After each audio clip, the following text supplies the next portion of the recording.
let's take a look at our top selections for Hi everybody, Dan Illman here taking a look at the Grade 1 Gamely Stakes at Santa Anita on Memorial Day Monday. It's race number 9 at the Great Race Place. We're going 1 1/8 on the turf for fillies and mares. It's Memorial Day, so head on over to drf.com/Memorial Day to learn how you can save up to 50% off select handicapping items. Here's the field for the Grade 1 Gamely Stakes, and the horse they're all going to have to beat is Charmaine's Mia, who has probably firmly established herself as the top older filly and mare turf horse in Southern California after 3 graded stakes wins at distances ranging from 6 furlongs to a mile. The Royal Heroine last time out on the lead, a very game performance as the heavy favorite, and now she's going to try to stretch her speed out to 1 1/8. She's never done it before. She's been mostly a sprinter before Phil D'Amato got her, but as we've seen from her 3 starts, she just looks like she has a high cruising ability up front, and maybe she can take this field gate to wire, because we throw up the Timeform US Pace Projector. We're expecting Charmaine's Mia to make the lead. Raymundo's Secret is also cross-entered in the Shoemaker Mile, the DRF race of the day, and maybe Raymundo's Secret prefers that mile distance, but she might prefer this company against the fillies and mares a little bit more. If Raymundo's Secret runs in this race, I wouldn't be surprised if they take the race to Charmaine's Mia early. So visit timeformus.com when scratches are made official. This pace projector will update.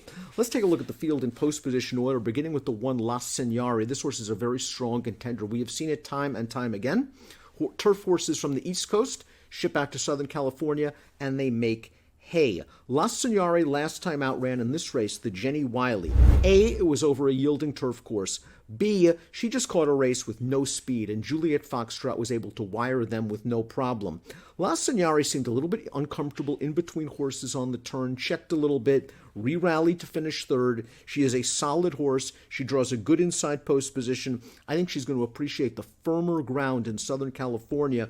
With Mike Smith aboard, La Signore should give a good late run. I think she's getting a little class relief, and against the likes of Juliet Foxtrot last time out. Here's Charmaine's Mia, the one to catch and beat. Let's watch her win in the Grade 2 Royal Heroine, her second race at 1 mile, her 3rd start this year, her 3rd consecutive graded stakes victory. She went right to the lead, she set legitimate fractions, and she holds off the late runner. She has now earned 99 Beyer speed figures in all 3 starts for D'Amato in Southern California, and really the question is, can she stretch her ability to 1 1/8? Especially if she's pressured by a horse like Raymundo's Secret. Now, Raymundo's Secret did not go to the lead in her seasonal debut, the Grade 2 Royal Heroine, when Charmaine's Mia took them gate to wire. Raymundo's Secret worked on a good trip, saved ground in behind the pace in the pocket, and just was a little bit flat. I think she needed the race.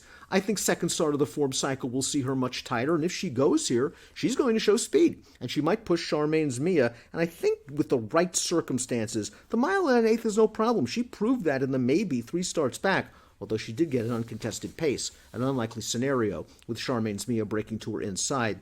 Going to Vegas, I think, is an underrated horse who finally got a deserved graded stakes win last time out in the Santa Anita. Let's watch that race. Received a beautiful ride. This race was at 1 1/4. There was no pace on. The jock just took the race to them, passing the wire the first time. Going to Vegas, was able to make the lead, slow down the fractions. She sprints on home. She is capable from off of the pace. I think she can handle turning back to 1 1/8. And I think she's just underrated. Maybe her Beyer speed figures are a little light compared to those of Charmaine's Mia and La Signore and some of the others. But she's run some nice races against good competition, and she's bound to be a price in this race. Red Lark is the number 5. She just missed last time out at Golden Gate Fields. It was a solid effort in that Golden Poppy Stakes. Not a ton of pace on. She came with a good run. She did win the Grade 1 Del Mar Oaks at this distance last year.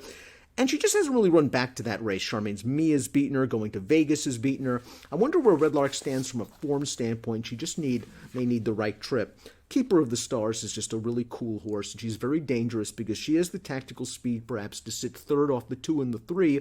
If the 3 scratches, she can sit just off Charmaine's Mia and apply pressure, and we know 1 1/8 is no problem for Keeper of the Stars. I like the way she's been handled this form cycle. They brought her back in an allowance race. She worked hard to win. It was a nice first step back. They ran her against the boys in the San Francisco Mile last time out. She was only beaten ahead by a horse that's running back in the Shoemaker Mile, and she's just so tactical and solid. You know what you're going to get. It's a good effort, and Keeper of the Stars just fits really, really well at this level. She won the Gamely, of course, in 2020. Maxim Rate has excuses for her last race, the Jenny Wiley. That was the race we saw La Signore finish third. It was a yielding turf course that I don't think she liked at all. It was her first race off of the long layoff, and she might have been a short horse.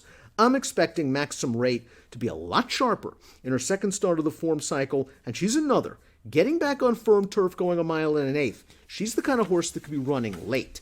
The 8 is Stella Star, and this is an aggressive spot for trainer John Sadler. We haven't seen Stella Star in over a year, when she ran second in the Grade 3 Honeymoon behind a really nice horse named Laura's Light. Stella Star was favored that day. She got some pace. She came with a good run. She's really done nothing wrong in her last few starts. We just haven't seen her in a long time.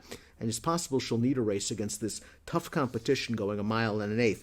Bodicita could easily win this race if you give her the right setup up front. She won the Yellow Ribbon 2 starts back at Del Mar at a mile and a 16th, where she got a really nice ground-saving, pace-tracking trip, eased out, got it done to win by a nose. And last time out in the Matrix, she was just in too tough against the Chad Brown duo of Viadera and Blowout and Juliet Foxtrot, who came back to beat La Signore and the Jenny Wiley. Bodicea is going to have to do this off the layoff, but give her pace. She's going to come running late. I'm looking for a price in here. I certainly respect Charmaine's Mia. I want to use La Signore. I wonder if going to Vegas can take that step up in class.